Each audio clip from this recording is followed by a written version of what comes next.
And our intent, of course, is to be the first producer of a tungsten concentrate in North America since 2015 when production ceased. And I think one of the key differentiators here is, we're not asking for $2 billion. We're asking for a smaller amount. And as a result of that smaller amount, our laundry list of items that we have to complete before we can draw down on that capital is significantly shorter. So we've satisfied just about 88% of the requirement. We're thrilled to have you with us today for this live American Tungsten event. Joining us is Ali Haji, CEO of American Tungsten, to discuss what is a very exciting development: positive initial metallurgical test work results from the company's IMA Tungsten project in Idaho. Now, we'd love your participation, so please feel free to ask your questions in the chat, and note that this event is being recorded. But before we get into the Q&A, Ali would quickly go over the corporate presentation for any new investors joining us today wishing to learn more about the American Tungsten story. So with that said, Ali, the floor is yours. Thank you, Kyle, and thank you to everybody that's taken the time this morning to join us on this webinar. The intent, of course, is to talk about our met testing as well as some of our additional news that we put out since then. But as always, I'd like to spend a couple of minutes talking about the story for any new investors that are now looking at American Tungsten. We will be making forward-looking statements. Next slide, please. In terms of tungsten, for those of you that are unfamiliar with the element, it is used in various different applications, but importantly, it is an element that has been restricted for export by China over the last 3 years or so. And as a result, the price continues to rise. It's been critical or classified as critical by the US DoD for quite some time, 1979 to be precise. And its uses in the automotive as well as other sectors in North America continues to be critical. It is, of course, a primary material in defense, given its hardness, and we'll touch on that in a second. The advantage that we have with American Tungsten is the IMA mine. It is a past producer, it is private and patented, it has some of the highest grade tungsten in the world, but it also has about 2 ounces per ton silver and 0.15% moly, which ultimately help to offset the OPEX and, of course, increase profitability. We've got significant infrastructure. We've had various conversations with various government officials in different levels and different agencies, and we continue to expand upon those opportunities. We've put out some significant exploration results, which I'm sure some of our followers have seen already, and we'll touch on that in a second. But I'd just like to highlight one of the major holes that we put out about 2 weeks ago. If you look at it from a silver equivalent perspective, including silver, tungsten, and the moly, that hole equates to about 900 grams per ton silver, 29 grams per ton gold. So extremely high grade being retrieved from our drill program. We are completing our ongoing phase 1, which is 15,000 feet. And we've developed a team here, or assembled a team, I should say, of individuals that I would like to highlight at the tail end of the slides. Next slide, please. So tungsten, used in defense because of its hardness. It is the hardest metal on the periodic table. The only thing harder is diamond. It's used in microchips that we're seeing used tremendously in the AI boom today. Aircraft turbines, wind power, as well as nuclear energy, thanks to its very high melting point of 3,400 Celsius. China's dominated the production of it. It does exist in other places on the planet, and this is why we're taking the path of restarting IMA in the United States. Next slide, please. In terms of pricing, as of Friday last week, we're well above 2,000 per ton, and that is an incredible number given we were, give or take about 280 in January last year. So the price does continue to rise. Defense, of course, being a big driver there. Lack of supply, another very relevant and topical reason. And then last but not least, the emerging markets that are continuing to increase their infrastructure and their military defense spending. So we've got another part of the world that's looking to develop their economies with double-digit GDP growth in various nations. You can imagine the demand for tungsten is rising. Next slide, please. We'll skip over this one, but I think ultimately just to say that tungsten is not mentioned in the news. It has been as of the last few weeks, but rare earths have grabbed headlines. It is critical and does continue to be. Next slide. The IMA project is in Idaho, which is a great jurisdiction. We'll touch on that in a second. But there are some majors that operate around us that have had great successes. Thompson Creek, which is a molybdenum byproduct mine that is owned by Centerra is restarting operations next year. And they have a grade of about 0.04 moly. We're sitting at about 0.15 at IMA. There are also some gold and copper porphyry systems in the area. A lot of mining, and as a result, you can imagine the communities are very encouraged by the restart of IMA. Next slide, please. Without spending too much time on this slide, the asset's been around a long time. It was the fourth largest producer up until 1959. It's had the likes of Anglo-American work on it, as well as recently in 2008, 2010, about 25,000 feet. We optioned the asset in 2024, well before the influx of the various tungsten companies that we're seeing coming to market today. So we do have a first mover advantage in that regard. And our intent, of course, is to be the first producer of a tungsten concentrate in North America since 2015 when production ceased. Next slide, please. The land package worth highlighting. We've got private patented land, as I said, which of course reduces the need for major permitting. We've got the majority of our permits in place. We also have significant land to put our processing facility in. We have a mineralization that's called hubnerite, which is a bit different from your typical scheelite or wolframite, but I will tell you that recoveries of hubnerite are significantly higher than those other two groupings, and I suppose that's why we're here today. Next slide, please. The asset has a vein system that essentially stems from a molybdenum porphyry system, and the veins extend below the water table. One of our key advantages, of course, is the fact that we are above the water table. We have no dewatering to do, and we have no discharge from our adits. We've rehabbed the D level and the 0 level. We've started drilling on the D level with one of our 3 drill stations. We've put in 500 feet of additional drifts to support our drill stations. And we're about to start drilling on the 0 level here shortly. Next slide. This slide here just highlights some of the historical drilling. You can see the grades there that are highlighted in green, very exciting. I want to point out the north side of the valley is where we will focus our expansion program today.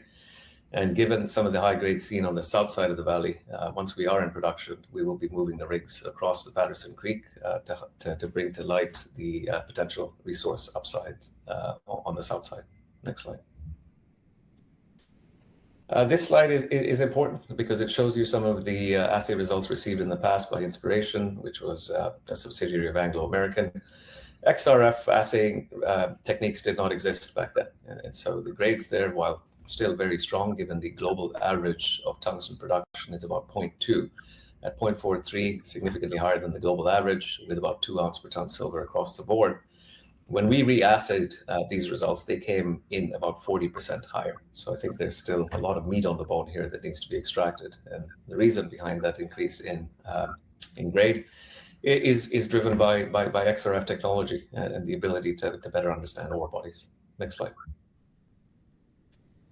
This highlights our exploration program. We can skip over this one and talk about Idaho here very quickly. Very favorable mining jurisdiction. I've had the honor of meeting with Congressman Simpson, Senator Rich, Governor Little, and Lieutenant Governor Benke, all very encouraged by what we're trying to do. We've had conversations with every single state agency with respect to permitting, but again, given private patented land, we're well ahead of our peers. In terms of the vein systems, very accessible. A dry environment ultimately means that we haven't seen any degradation, and given we're above the water table, no erosion whatsoever. The communities are very keen to come back online and start work here. Some of the people that did the work on the project back in the 50s, their grandsons are currently working on site today. So we have 30 people on site working around the clock. That number in the organization is growing quite rapidly, given we were at about 5 people in April last year. We've changed our narrative here from shipping concentrates to mill sites in Montana and Idaho to now putting a mill on site. WSP is our partner. They've developed a flow sheet for us, and of course, that's why we're discussing the recoveries here today. But ultimately leaving the beneficiation to us, American Tungsten, so that our shareholders win alongside us when we're selling a value-add product to one of our off-takers. Last but not least, we've got the lowest cost power in the United States, which is always a bonus. Next slide, please. For those that are new to the story and those that are, supportive shareholders, we appreciate you. We've been a very busy bunch. We closed 7 million in July last year. We made some significant changes to our leadership team. We signed our LOI with GTP, one of the largest off-takers for tungsten on the planet. We did 18 million in October last year, and then announced an LOI from Exim to the tune of 25.5 US. Exim is a word that you're probably hearing with other issuers as well. And I think one of the key differentiators here is, we're not asking for $2 billion. We're asking for a smaller amount. And as a result of that smaller amount, our laundry list of items that we have to complete before we can draw down on that capital is significantly shorter. So we've satisfied just about 88% of the requirement. There is the last piece of the puzzle, which is the PEA. And at that point, we can draw down on that funding. We started our drill program in December. We provided our fantastic drill results as well as our met testing results. We've now looked at our tailings, which are extremely exciting, and we will cover that in some of the Q&A, I believe. But the intent is to put out the resource estimate end of Q2, early Q3, PE shortly thereafter, put in our PFS, and then ultimately look to commission the mine. So we are on track to be the first producer of tungsten in North America. Next slide. A key development that I think we highlighted in one of the press releases 3 or 4 weeks ago is our tailings. So we've got about in excess of 200,000 tons at 0.25. And again, to touch on the fact that the global average is 0.2. We've worked with a group out of Vancouver, Testwork Systems, to look at a modular low capex system that allows us to bring the tailings to production, or at least produce a concentrate from them. Those conversations have gone very well, so much so that the mill has been designed and the met testing recoveries have been delivered to us. We now need to, next slide, please. We now need to drill the tailings that exist to come up with a resource and ultimately start to progress that. So our first concentrate will come out of the tailings, and that will be before year end. Our off-takers have already received samples and understand their ability to process. The intent again is to ensure that production occurs before year end. Next slide. Here's some of our near-term work. One of the key objectives that we have to ensure that we're able to grow our resource and have a life of mine that's longer, providing for greater economics, of course, is the acquisition of the Mazda claims. I will state that those conversations are going very well, and we expect to have that wrapped up here in due course. Next slide. Operational updates there. In terms of drilling, just a semblance of how well the team has performed. There's a man standing there beside the drill for a sense of scale, and this is about 1,100 feet into the mountain. So fantastic work being done by the team that's on the ground 24 hours a day, 7 days a week. Next slide, please. Some of the highlights from our drilling program, they're on our website. I know we're here to discuss met testing, so let's move on. In terms of the team, for those that are new to the story, Dennis Logan, our CFO, was the CFO of Almonty, which is the largest tungsten company by market cap in the world today. They recently started mining in December at Sandong. A very similar mining methodology to what we are looking to do, which is a cut and fill, minimal waste. Dennis also negotiated their offtake agreements with the likes of GTP. And I'd just like to touch on the fact that he was an investment banker in the past who brings a plethora of experience to the company. Carolyn Loader, National Mining Hall of Fame inductee, the only woman to have been inducted there. She's a director at Integra Resources, which is a neighboring asset to us in Idaho, but also a fantastic individual with respect to tribal relationships.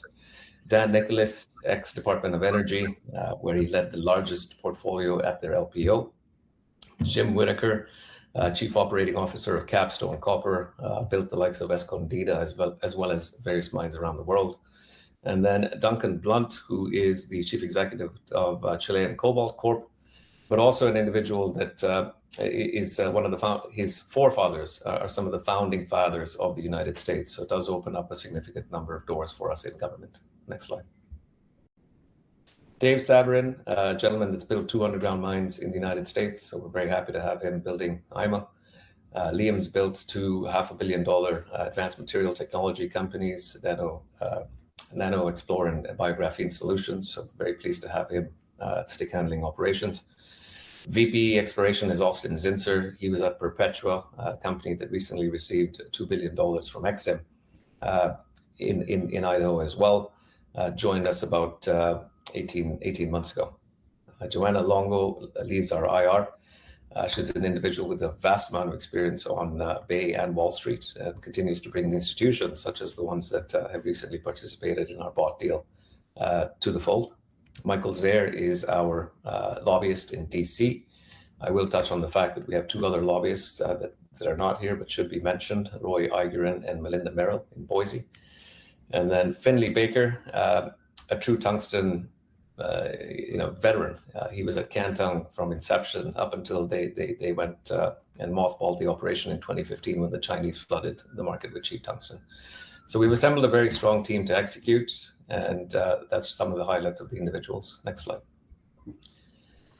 From a cap table perspective, of course, this is pre the raise that we announced as of Monday last week. Until that closes officially, we're not going to update the cap stack, but very proud with 49 million shares out today, 7 million options and warrants. The vast majority of that is options, and they have been issued to board and management at a price vastly higher than the issuance price of every capital raise that we've done.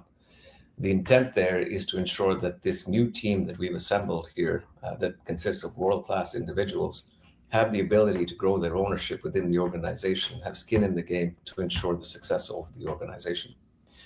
So currently we're sitting about 1.1% insiders. I'm expecting to grow that to 5% before year end. 15% institutional holdings that have come in both our October and July rounds last year. This again does not capture the announcement that we put out last week.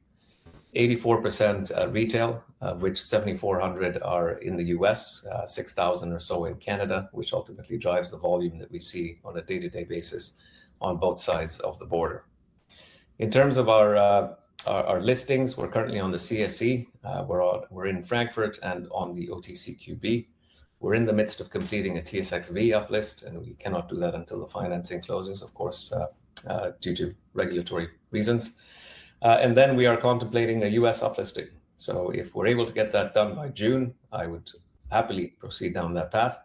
If we lead into July or August, then September will be when we conclude the uplist on either the NYSE or the NASDAQ. Next slide. In terms of comps, always important to look at who's out there. There's a number of newer organizations that have stepped into the space over the last 8 months or so. These are the organizations that I like to really put on the map alongside us. And the reason being is, Almonte is the big behemoth. It's the big kahuna. Everybody knows Almonte. It trades where it trades. We're down at about 120 million, 130 million market cap. And we're the only one on this list that has a past producing asset on private patented land with the second highest grade of all the companies that you see on this list here today. In terms of our first production coming online before year end, that's very much a promise, and you will see it. In terms of what our production profile will be when we're in commercial production from IMA, given the throughput of about 500 ton per day, we will be producing 1,825 ton of tungsten metal per annum. Our comps here that are currently producing, EQ Resources, which I believe is trading about 1.4, 1.5 billion today, is currently producing 1,600 tons from two operations, one in Australia, one in Europe. And those are open pit operations with a market cap about 1.5 to 1.6. So do I suspect that there's still torque in our story? Absolutely. Do I suspect that we start to play catch up? I would believe so, and I would hang my hat on it. Do I think we're going to be at Almonte's level? Not quite certain, but I don't suspect it's a place that we get to with the production profile that we have. Next slide, please. That's an image of the site. Yeah, we have paved roads, we've got power, and we own the valley floor there with the tree line as well, which hides the tailings that I showed you on the prior slide. Let's pop over to the next slide very quickly. In terms of the work that's been done since June, the adits were in atrocious and hazardous state. Today, they have been timbered for 200 feet and then bolted in place beyond that with mesh. Next slide, please. That's some of the work that has been happening underground, and I know the vast majority of you have seen that in our press releases, but always nice to share the great work that's being done on site. And with that, Kyle, I think we can open up for questions or talk about the press Yeah, release. no, definitely. We do have questions in the chat, and we do have a lot of people joining the call interested on the metallurgical results. So we'll start there. Can you just give us your overall thoughts on what was reported and what it means for the AMA project going forward? Yeah, the significance of the met testing shows us that tungsten and silver can be recovered using conventional methods, that we're not reinventing the wheel here. We're looking at what has been done in the past and ultimately refining it to ensure that we have the ability to extract at a very low cost, or a cost-effective approach, the minerals that make up the IMA mine.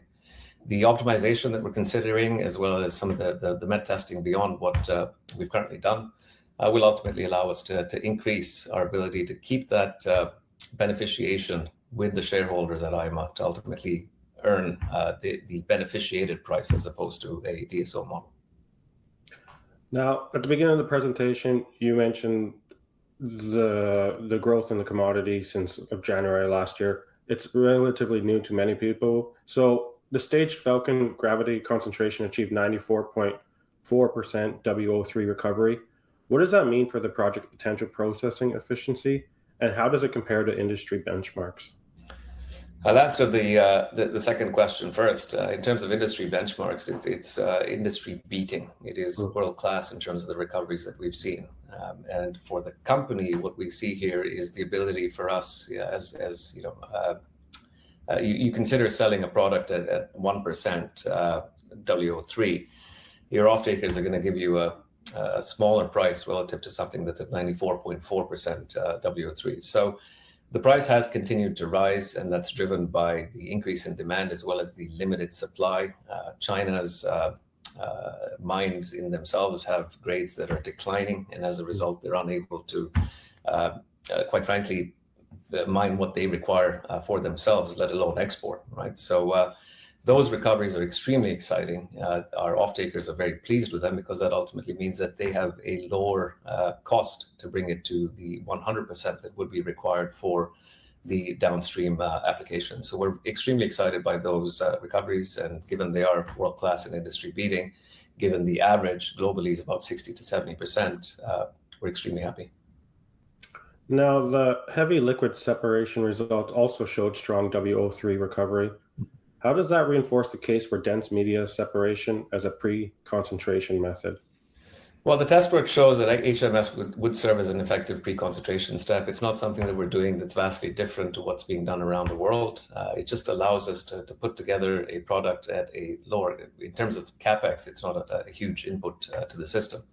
The exact amount is to be determined, but we're reducing the processing throughput, thereby reducing the wear and tear on the actual circuit.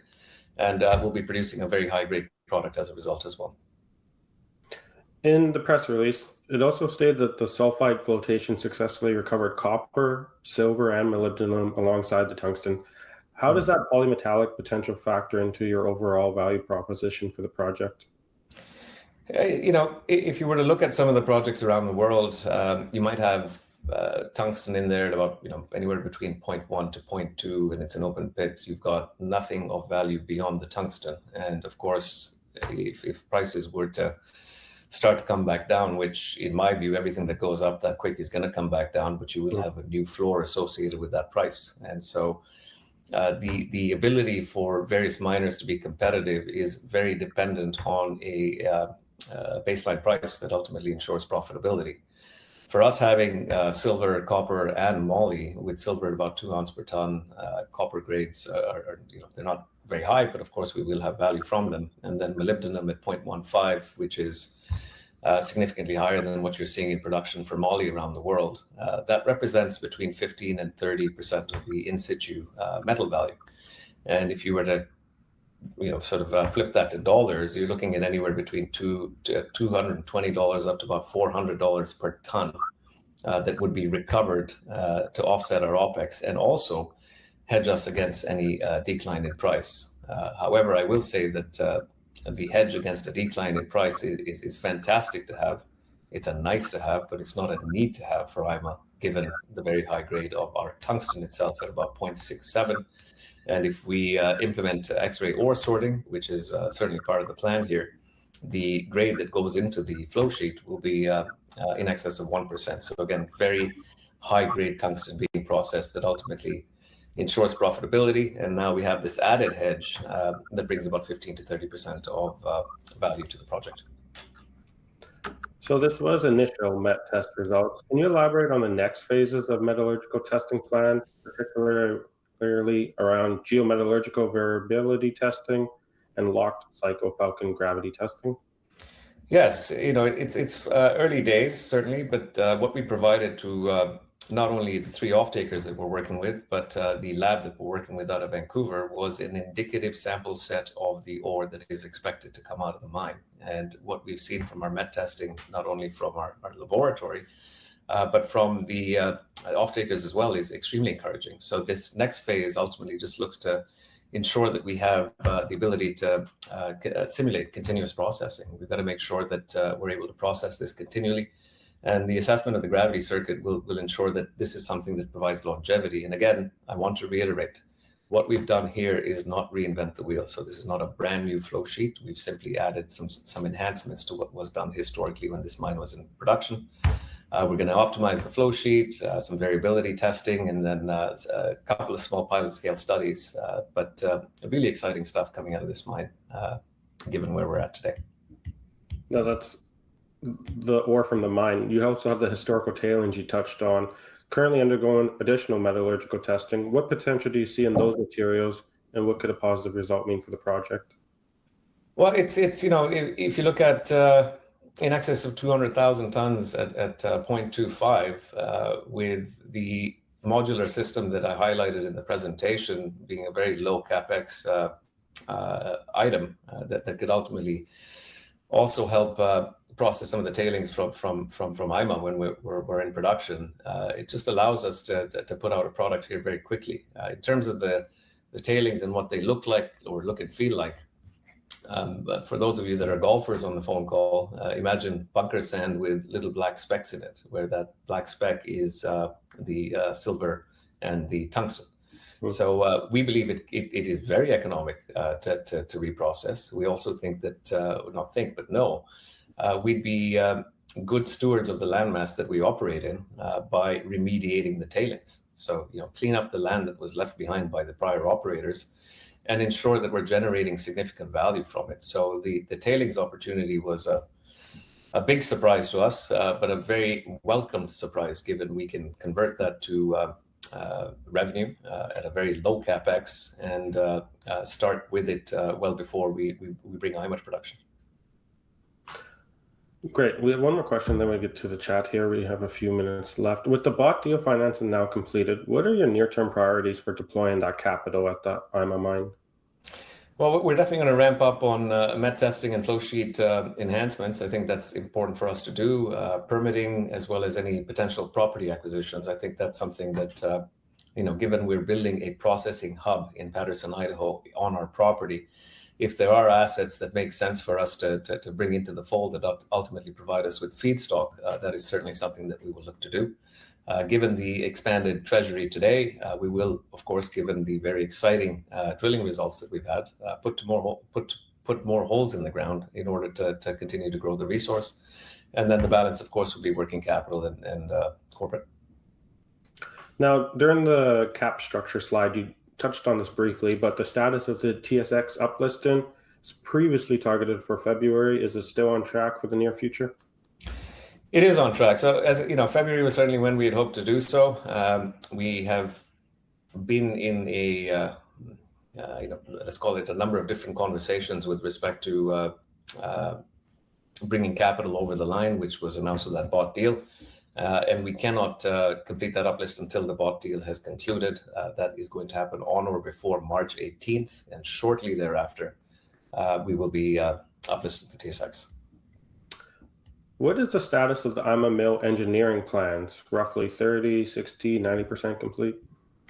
I would say you're probably close to 90% complete. The flow sheet's been done, the met testing has been done, and what we talked about in terms of met testing, we've got to do the lock cycle Falcon gravity test, we've got to simulate continuous processing. So the vast majority of it has been completed. There will be some flow sheet optimization and some testing for variability, but the majority of the work has been completed. So the mill was designed by WSP back in, I want to say September last year, based on the historical flow sheet. And our intent, of course, is let's refine that further. But the engineering is complete.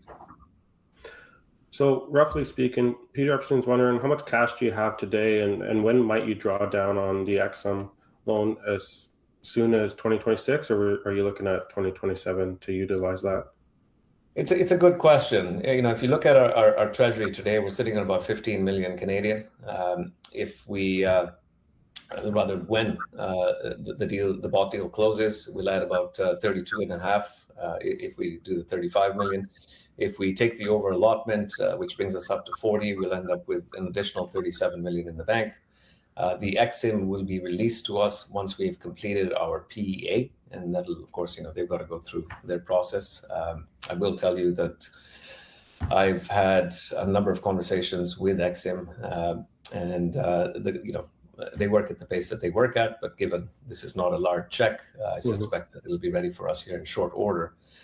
Whether we draw down on it or not is a very significant question. I think, with what we've done with the last bought deal, we've added more institutions to the fold. And the more institutions you get, in my view, at a price that is higher than your prior placement, that is non-dilutive to our shareholders, we're ultimately bringing on capital that's long, sticky money that supports us should we require more capital if we're expanding the mill. If we end up with a 10 million ton resource at 0.7, you're going to need to fund that to increase your production profile. So while it's great to have Exim, I will be continuing to look at equity investments to help support us. Should we require the drawdown on Exim, well, it's certainly something we've got a lever to pull, right? So having that is a great benefit to the company. So to answer your question in brief, could be this year, could be next, could be never. Right. So a clarifying question from Chris here. To support you on what exactly? What milestones or developments would require another raise or the funds? Well, if you look at the mill, that's about 25.5 million for the mill, and that was priced out in September. And that's US. Just for clarification, the funding that we're talking about is from the bought deals and the prior finances, in Canadian. The Exim is US, and we will start to switch everything over to US to remove confusion. So the mill itself is about 25.5 back in September. I can expect that number to grow, given what we're seeing in terms of inflation and what have you. But in addition to that, a production adit, with the intent of bringing this thing to 1,000 tons per day, a production adit will require additional capital. We've got two major adits that go into the system today. We've got the D level and the 0 level that are fully rehabbed. That's where our drills are going in today. Our personnel that are on site are going in today. But in order to ensure that we have an efficient, but more importantly, safe adit for our individuals to pull out the ore body, and production adit will be necessary. And so funding around that is currently being developed to look at, or rather let's call it the cost associated with doing that is being developed by the company. And having those two adits in excess of the production drift, the D level and the 0 level, provide for two additional egresses for folks to come in and out of the mine as necessary and not disrupt the mining operations that will occur with the production drift. Sorry, apologies for that. We have time for about one more question here. And it's an interesting one before we do what the catalysts are for the next 6 to 12 months. But could tungsten pull lithium, where it rallied very aggressively and then there's a rather long low? What are your thoughts on the overall tungsten market in regards to comparing it to how lithium performed? That's a great question. It's one that I've been contemplating for quite some time, given I came from the lithium industry. But it's also one that I've spoken to various analysts and industry pundits about. I will say that lithium started to run on the back of what was a very investor-friendly market following the lockdowns, and a lot of excess capital in a number of hands, as well as the push to come to a green transportation mode post-pandemic. That also was driven by the likes of China deciding that they want to go out and buy out a number of the projects around the world to ensure they have their hands on all the lithium globally. Since that time, we've now discovered that North America prefers V8s to EVs, and the rest of the world. I was in East Africa not so long ago. I've been out to Asia a number of times over the last few years, and the number of EVs in those jurisdictions is massive. So while we don't see lithium in North America, it's certainly being driven, demand is being driven out of those other nations. Lithium ran as a result of speculation and over-investment in the space. I think lithium has now, we've come to realize it exists just about everywhere in every form imaginable. We also, at the time that the price was running, DLE, direct lithium extraction, was not a thing. Now it's a thing. They're actually assets in production. Clays are getting investments from government. So lithium is now being found everywhere, and it's come down here tremendously. The difference is tungsten is not found everywhere. There are very few mines around the world that produce tungsten as a primary product.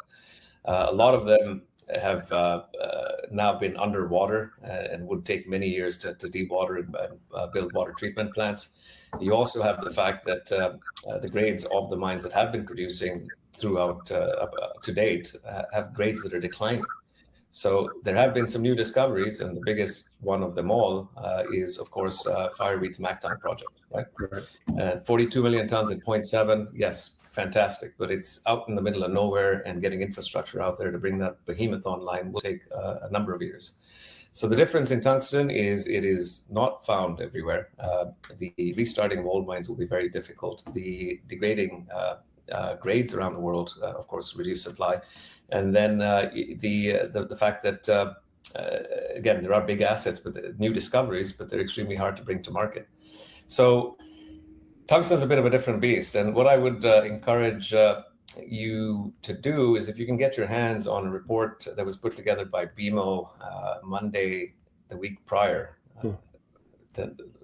not last week, the week prior, during the BMO conference, George Heppen, the analyst out of London, he put out a report that highlights exactly what the global supply of tungsten looks like. It's about 102,000 tons per annum. So it's not a big number. It's a very niche number as opposed to what you're seeing in terms of lithium. But also the fact that he doesn't suspect the price to fall as quickly. It'll come down. It always does. But it's not going to fall as quickly simply because there is not enough tungsten on the planet today, either discovered or otherwise, to help bridge that gap. Ali, congratulations on the results. I did tell you I'll get you out of here on time. So just closing remarks, please let everyone know what they should be expecting for the next 6 to 12 months here as you continue to advance the IMER project. Thank you. In terms of the next 6 to 12 months, you'll expect the additional drilling results coming out, updated met testing, the final flow sheets for all our production equipment that's necessary.